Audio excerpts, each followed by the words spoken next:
ways. Saturn cruises with a dusty young star, and it's prime time for the Milky Way. You'll find Venus and Mars in the west after sunset throughout July.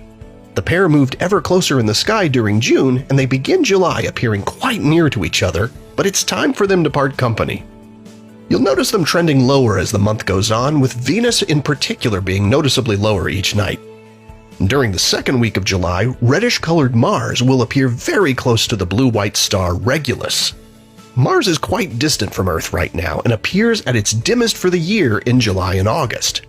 This month it appears at about the same brightness as Regulus, and you should easily be able to see the difference in their color with your eyes or a pair of binoculars. They're closest together on July 9th and 10th. And on the 20th, the Moon will pass through, appearing just next to Mars.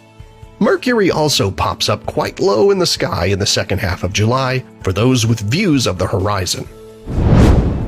During July, you'll have giant planets Jupiter and Saturn keeping you company in the late night and early morning hours. And notably, you'll find Jupiter shining brightly beneath the crescent moon on the morning of July 11th. Now, Jupiter appears quite a bit brighter than Saturn, and it's not just because Jupiter is a little bigger. See, the farther away something is in space, the fainter it tends to be, and Saturn's certainly farther away from Earth than Jupiter.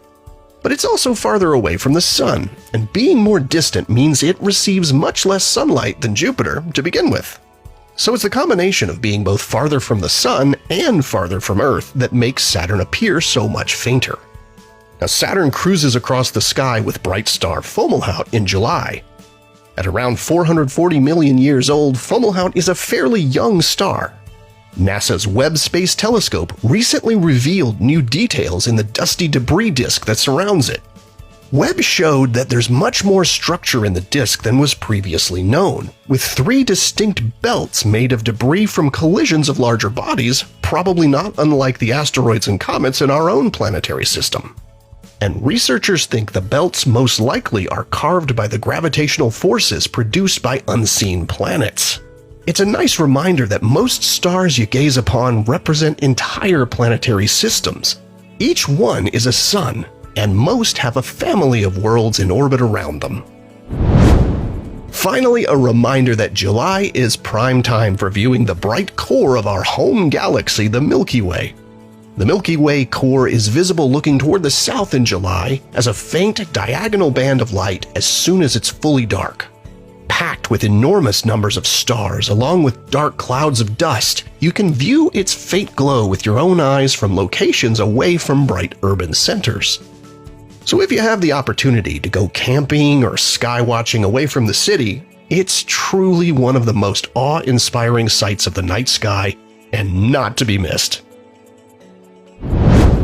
Here are the phases of the moon for July. Stay up to date with all of NASA's missions to explore the solar system and beyond at nasa.gov.